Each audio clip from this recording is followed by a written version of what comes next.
नमस्कार दोस्तों, मैं अशोक सर एसएससी फुल प्रयास में आपका स्वागत करता हूं। फ्रेंड्स, आज मैं 10वीं क्लास के रसायन शास्त्र के पहला चैप्टर रासायनिक अभिक्रिया एवं समीकरण का चौथा पार्ट लेकर आया हूं और यह इस चैप्टर के थ्योरी का अंतिम पार्ट भी होगा। तो फ्रेंड्स, क्लास शुरू करने से पहले आपसे एक छोटी सी रिक्वेस्ट है कि यदि आप अभी तक इस चैनल को सब्सक्राइब नहीं किए हैं तो इसे सब्सक्राइब कर घंटी के बटन को दबा लें ताकि आगे आने वाले वीडियो का नोटिफिकेशन आपको मिल सके। चलिए फ्रेंड्स, शुरू करते हैं आज का क्लास। आज की क्लास का पहला टॉपिक है फ्रेंड्स, रासायनिक बंधन, केमिकल बॉन्डिंग। तत्वों के परमाणु एक दूसरे से परस्पर संयोग कर अणु का निर्माण करते हैं। तत्वों के परमाणु एक दूसरे से संयोग कर अणु का निर्माण करते हैं एवं इस अणु में परमाणुओं के बीच एक आकर्षण बल कार्य करता है। एवं इस अणु में परमाणुओं के बीच एक आकर्षण बल कार्य करता है जो इस परमाणुओं को एक साथ बांध कर रखता है। इसी आकर्षण बल को रासायनिक बंधन कहते हैं। क्या होता फ्रेंड्स, यौगिक में क्या होता फ्रेंड्स कि अणु में परमाणु जिस बल के द्वारा एक दूसरे से बंधे रहते हैं उसे रासायनिक बंधन कहते हैं।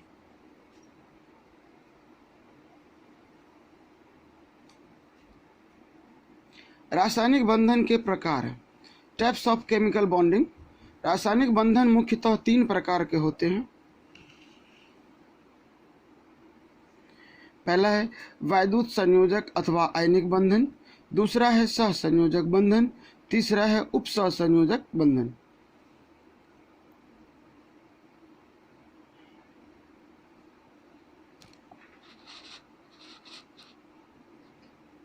तो फ्रेंड्स, पहला पर जो है वैद्युत संयोजक अथवा आयनिक बंधन। ऐसा रासायनिक बंधन जिसमें एक परमाणु से किसी दूसरे परमाणु में इलेक्ट्रॉन स्थानांतरण से बंधन का निर्माण होता है। ऐसा रासायनिक बंधन जिसमें एक परमाणु से किसी दूसरे परमाणु में इलेक्ट्रॉन स्थानांतरण से बंधन का निर्माण होता है उसे वैद्युत संयोजक बंधन कहते हैं। विभिन्न वैद्युत संयोजक यौगिकों का निर्माण चूंकि धनावेशित एवं ऋणावेशित आवेशों के परस्पर संयोग से होता है, इसी कारण से ऐसे यौगिक को ध्रुवीय यौगिक भी कहते हैं। इसी कारण से ऐसे यौगिक को ध्रुवीय यौगिक भी कहते हैं।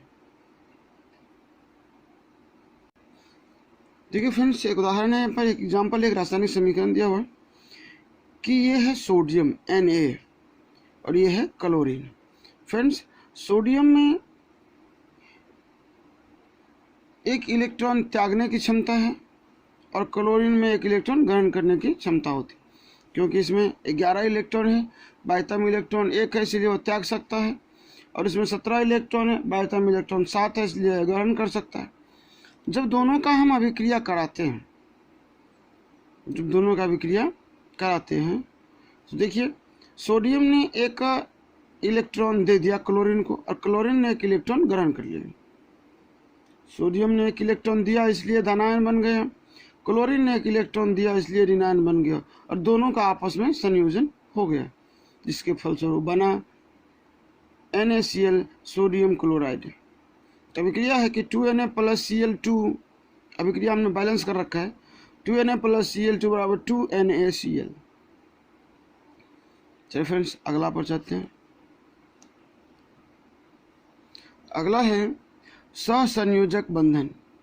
सहसंयोजक बंधन जब किसी दो परमाणुओं के बीच इलेक्ट्रॉनों की साझेदारी के परिणाम स्वरूप रासायनिक बंधन का निर्माण होता है उसे सहसंयोजक बंधन कहते हैं। जब किसी दो परमाणुओं के बीच इलेक्ट्रॉनों की साझेदारी के फलस्वरूप रासायनिक बंधन का निर्माण होता है उसे सहसंयोजक बंधन कहते हैं। एक ही धातु के 2 परमाणुओं के बीच भी सहसंयोजक बंधन का निर्माण होता है। एक ही धातु के 2 परमाणुओं के बीच भी सहसंयोजक बंधन का निर्माण होता है। सहसंयोजक बंधन मुख्यतः 3 प्रकार के होते हैं। सहसंयोजक बंधन मुख्यतः 3 प्रकार के होते हैं। पहला है एकल सहसंयोजक बंधन, सिंगल कोवैलेंट बॉन्ड। जब किन्हीं 2 परमाणुओं के बीच एक जोड़ा इलेक्ट्रॉनों का साझा होता है, जब किन्हीं 2 परमाणुओं के बीच एक इलेक्ट्रॉनों का साझा होता है तो एकल सहसंयोजक बंधन का निर्माण होता है। तो एकल सहसंयोजक बंधन का निर्माण होता है। जैसे यहाँ पर देखिए फ्रेंड्स, 2 हाइड्रोजन परमाणु है, एक हाइड्रोजन परमाणु यहाँ है, एक हाइड्रोजन परमाणु यहाँ है। फ्रेंड्स, ये आप जानते हैं कि हाइड्रोजन परमाणु के एक ही बाह्यतम कक्षा में एक ही इलेक्ट्रॉन होते हैं, अर्थात संपूर्ण हाइड्रोजन परमाणु में एक ही इलेक्ट्रॉन होते हैं।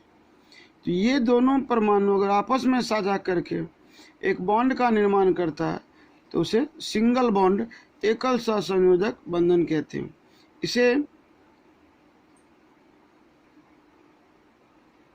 इससे क्या होता है कि 2 हाइड्रोजन आपस में संयोग कर हाइड्रोजन के एक अणु का निर्माण करता है जो द्विपरमाणविक होते हैं। ये सिंगल बॉन्ड होती है, हाइड्रोजन के बीच सिंगल बॉन्ड का निर्माण होता है। अगला फ्रेंड्स, द्विक सहसंयोजक बंधन। द्विक सहसंयोजक बंधन, डबल कोवैलेंट बॉन्ड। जब किन्हीं 2 परमाणुओं के बीच 2 जोड़ा इलेक्ट्रॉनों का साझा होता है तो इन परमाणुओं के बीच द्विक सहसंयोजक बंधन का निर्माण होता है। क्या होता है फ्रेंड्स कि यहाँ पर जो है ऑक्सीजन के 2 परमाणु, एक इधर और एक इधर है। ऑक्सीजन परमाणु के बाह्यतम कक्षा में 2 इलेक्ट्रॉन होते हैं, तो ये दोनों आपस में साझा कर 2 बॉन्ड का निर्माण करता है। तो ऑक्सीजन और ऑक्सीजन के बीच डबल बॉन्ड होती है, या इसे हम ऐसे भी लिख सकते हैं, O2। अगला फ्रेंड्स, त्रिक सहसंयोजक बंधन। त्रिक सहसंयोजक बंधन, ट्रिपल कोवैलेंट बॉन्ड। जब किन्हीं 2 परमाणुओं के बीच 3 जोड़ा इलेक्ट्रॉनों का साझा होता है, 3 परमाणुओं के बीच त्रिक सहसंयोजक बंधन का निर्माण होता है। त्रिक सहसंयोजक बंधन का निर्माण होता है। त्रिक सहसंयोजक बंधन 3 जोड़ा इलेक्ट्रॉनों के साझा के फलस्वरूप होती है। तो जैसे यहाँ पर देखिए फ्रेंड्स, क्या है यहाँ कि नाइट्रोजन के बाह्यतम कक्षा में 3 इलेक्ट्रॉन होते, तो 2 नाइट्रोजन परमाणु आपस में संयोग कर त्रिबंधन का निर्माण करता है, या इसे हम ऐसे भी कह सकते हैं, एक नाइट्रोजन के अणु का निर्माण होता है। अगला है उपसहसंयोजक बंधन। उपसहसंयोजक बंधन, कोऑर्डिनेट बॉन्ड। उपसहसंयोजक बंधन में इलेक्ट्रॉनों की जोड़ी एक ही परमाणु से प्राप्त होती है। उपसहसंयोजक बंधन में इलेक्ट्रॉनों की जोड़ी एक ही परमाणु से प्राप्त होती है। इस बंधन के निर्माण में इलेक्ट्रॉनों की जोड़ी प्रदान करने वाले परमाणु को दाता तथा ग्रहण करने वाले परमाणु को ग्राही कहते हैं। उपसहसंयोजक बंधन में इलेक्ट्रॉन की जोड़ी एक ही परमाणु से प्राप्त होती है। इस बंधन के निर्माण में इलेक्ट्रॉनों की जोड़ी प्रदान करने वाले परमाणु को दाता और ग्रहण करने वाले परमाणु को ग्राही कहते हैं। अगला टॉपिक से हमारा फ्रेंड्स, सहसंयोजक यौगिकों की विशेषता। सहसंयोजक यौगिकों की विशेषता। पहला पॉइंट देखिए, सहसंयोजक यौगिक उदासीन अणुओं द्वारा बने होते हैं। सहसंयोजक यौगिक उदासीन अणुओं द्वारा बने होते हैं।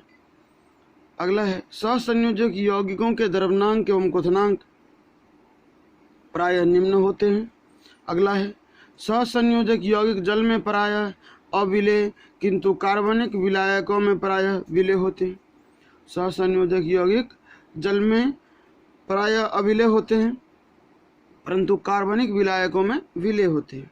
अगला, सहसंयोजक यौगिक विद्युत के कुचालक होते हैं। सहसंयोजक यौगिक विद्युत के कुचालक होते हैं। अगला टॉपिक आता है फ्रेंड्स, इलेक्ट्रॉन बिंदु संरचना।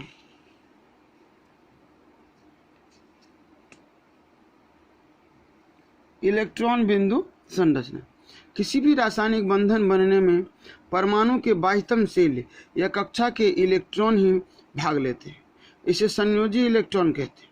इन इलेक्ट्रॉनों को परमाणुओं के संकेत के चतुर्दिक बिंदुओं के द्वारा दर्शाया जाता है। जैसे देखिए फ्रेंड्स, यहाँ पर क्या होती है, जैसे यहाँ पर हाइड्रोजन का 1 इलेक्ट्रॉन है, उसे ऐसे दिखा दीजिए। ऑक्सीजन का 2 इलेक्ट्रॉन है, उसे दिखा दीजिए ऐसे। नाइट्रोजन के 3 इलेक्ट्रॉन है, इसे आप दिखा सकते हैं। ये जरूर नहीं कि इधर भी दिखा सकते हैं। क्लोरीन के 7 है, इधर आप दिखा सकते हैं।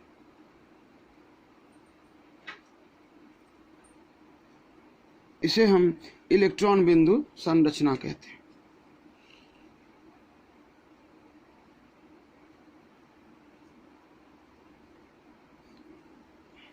आगे फ्रेंड्स, दैनिक जीवन में ऑक्सीकरण अवकरण। दैनिक जीवन में ऑक्सीकरण अवकरण। पहला है भोजन का पाचन। हमारे भोजन में मुख्यतः कार्बोहाइड्रेट रहता है।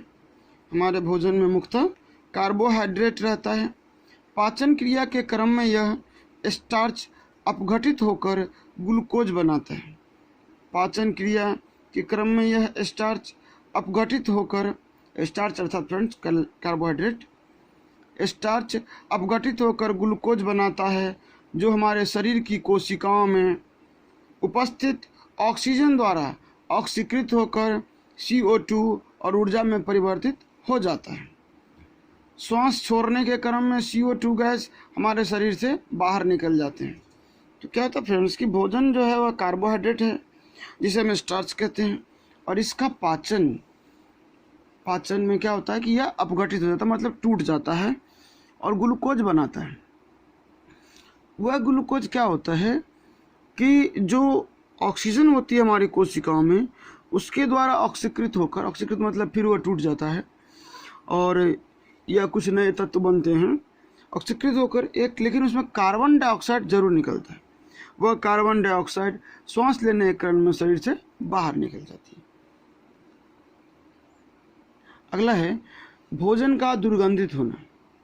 भोजन का दुर्गंधित होना। फ्रेंड्स, क्या होता है कि जब भोजन बनती है तो सेंट बहुत अच्छा लगता है, लेकिन जब उसे थोड़ी देर खुला छोड़ दें, वायु में छोड़ दें या धूप में छोड़ दें, तो वह क्या हो जाता है, दुर्गंधित हो जाता है। तो उसे भोजन का दुर्गंधित होना कहते हैं। पहले देखिए यहाँ पर लाइन लिखी हुई है, सो हम सभी जानते हैं कि ताजे भोजन का गंध एवं स्वाद प्रिय अर्थात रुचिकर होता है। यही भोजन जब खुली वायु में लंबे समय तक छोड़ दिया जाता है तो इसमें से दुर्गंध आने लगती है।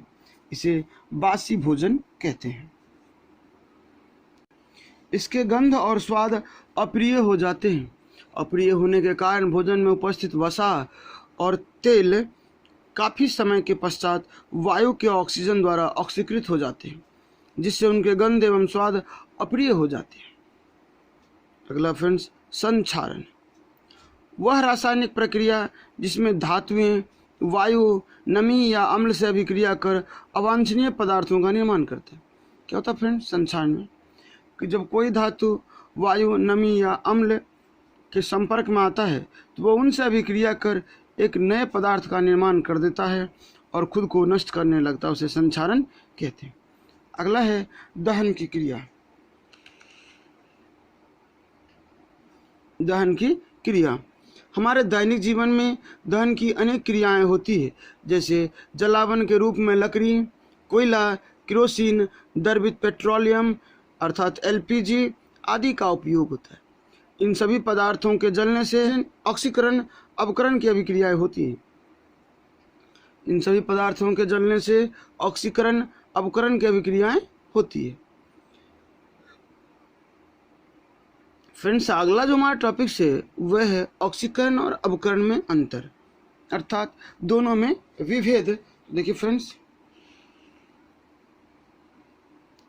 क्या है अंतर। तो एक तरफ हमने लिखा ऑक्सीकरण, दूसरी तरफ लिखा अवकरण। ऑक्सीकरण में पहला देखिए, इस क्रिया में हाइड्रोजन का वियोग होता है, अर्थात फ्रेंड्स इस अभिक्रिया में हाइड्रोजन हट जाती है। अवकरण में होता है, इस क्रिया में हाइड्रोजन का संयोग होता है, अर्थात अवकरण में हाइड्रोजन जुड़ जाती है, ऑक्सीकरण में हाइड्रोजन हट जाती है। अगला दूसरा ऑक्सीकरण में देखिए, इस क्रिया में ऑक्सीजन का संयोग होता है। क्या होता है फ्रेंड्स कि ऑक्सीकरण अभिक्रिया में ऑक्सीजन का संयोग होता है, तो अवकरण में होता है ऑक्सीजन का वियोग, अवकरण में ऑक्सीजन का वियोग होता है। अगला है तीसरा, ऑक्सीकरण में इस क्रिया में विद्युत धनात्मक अवयव का अनुपात घटता है। ऑक्सीकरण में क्या होता है फ्रेंड्स, जो विद्युत धनात्मक तत्व है उसका जो है सो अनुपात घटता है। तो अवकरण में होती है विद्युत धनात्मक अवयव का अनुपात बढ़ जाता है। इसमें क्या होता है फ्रेंड्स, विद्युत धनात्मक अवयव का अनुपात बढ़ जाता है। चौथा ऑक्सीकरण देखिए कि इस क्रिया में विद्युत ऋणात्मक अवयव का अनुपात बढ़ता है। फ्रेंड्स जाहिर सी बात है कि अगर विद्युत धनात्मक अवयव की अनुपात घटेंगे तो ऋणात्मक अवयव का अनुपात बढ़ेंगे। अवकरण में क्या होता है कि इस क्रिया में विद्युत ऋणात्मक अवयव का अनुपात घट जाता है। तो फ्रेंड्स ये भी स्वाभाविक, क्योंकि विद्युत धनात्मक अवयव का अनुपात अगर बढ़ेगा तो ऋणात्मक अपने आप घट जाएगा। अगला है इस क्रिया में इलेक्ट्रॉन का ह्रास होता है। ऑक्सीकरण के क्रम में फ्रेंड्स इलेक्ट्रॉन का ह्रास होता है, अर्थात इलेक्ट्रॉन हटता है। और अवकरण में क्या होता है फ्रेंड्स कि इलेक्ट्रॉन की प्राप्ति होती है, अर्थात इलेक्ट्रॉन इसमें बढ़ जाता है।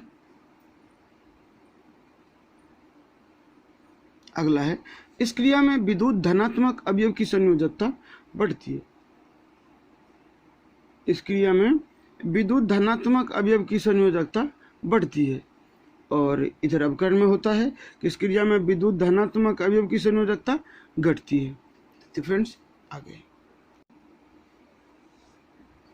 द्रवित petroleum gas, liquefied petroleum gas या एलपीजी। द्रवित पेट्रोलियम गैस वास्तव में पेट्रोलियम गैस को दाब के अधीन द्रव अवस्था में प्राप्त किया जाता है। यह ब्यूटेन, प्रोपेन तथा इथेन का मिश्रण है। इसका प्रमुख अवयव ब्यूटेन और आइसोब्यूटेन है। क्या होता है फ्रेंड्स कि जो एलपीजी गैस हमारे है घरेलू गैस, उसमें क्या होता है कि ब्यूटेन, प्रोपेन तथा इथेन का मिश्रण होता है। इसका जो अवयव है वह है ब्यूटेन और आइसोब्यूटेन, प्रमुख अवयव। ये हाइड्रोकार्बन के गैसीय मिश्रण साधारण दाब पर रहते हैं।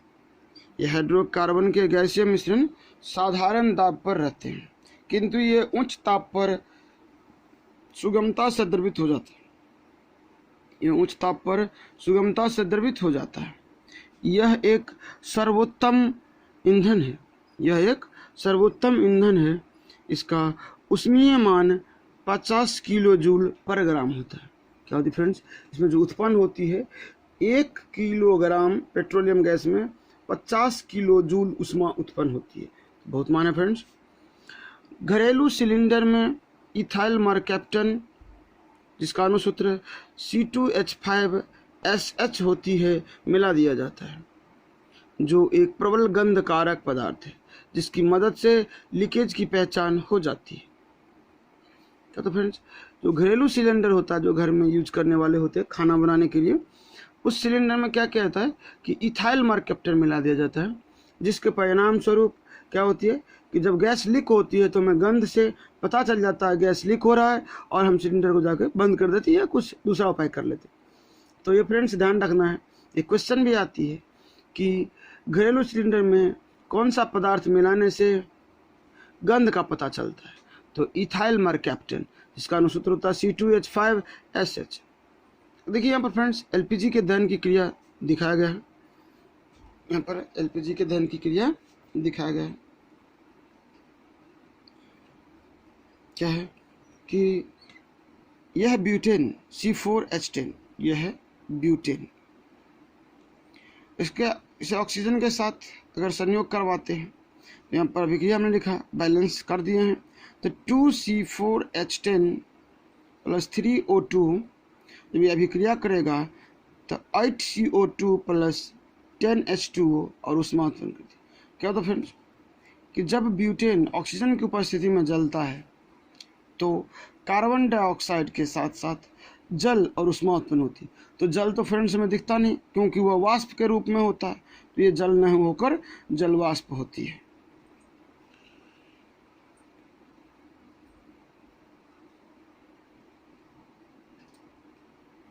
आगे फ्रेंड्स कि जब सिलेंडर के नॉब को घुमाते हैं तो दाब रिलीज होता है और एलपीजी गैसीय अवस्था में परिवर्तित हो जाता है। वैसे फ्रेंड्स सिलेंडर में गैस द्रव के रूप में भरा रहता है। जैसे नाव घुमाते हैं तो दाब कम होने के कारण वो धीरे धीरे किसके रूप में परिवर्तित होता था? गैस के रूप में, एलपीजी गैसीय अवस्था में परिवर्तित हो जाती। तो अगला क्वेश्चन है फ्रेंड्स, संक्षारण। अगला है संक्षारण।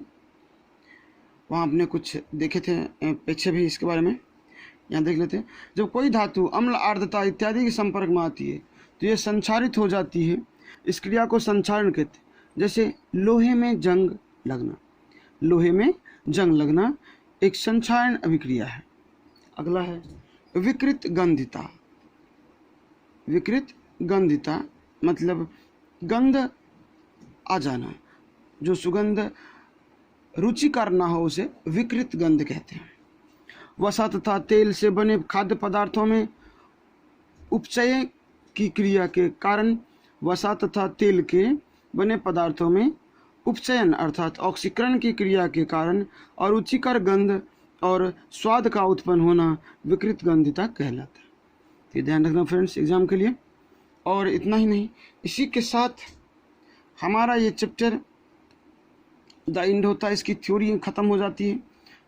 फ्रेंड्स थ्योरी तो ख़त्म हो गई, परंतु ऑब्जेक्टिव क्वेश्चन आपको मिलेगा 30 क्वेश्चन लगभग। इस चैप्टर से 25 से 30 क्वेश्चन मिलेगा, जो एग्ज़ाम के लिए बहुत ही महत्वपूर्ण होगा। तो फ्रेंड्स अगर आपको वीडियो अच्छी लगी हो तो हमें लाइक करें, कमेंट करें, अपने दोस्तों को शेयर करें और चैनल को अवश्य सब्सक्राइब कर ले, जिससे आगे आने वाले वीडियो का नोटिफिकेशन आपको मिल जाए। तो फ्रेंड्स मिलते हैं अगले क्लास में, तब तक के लिए जय हिंद, थैंक्स फॉर वॉचिंग।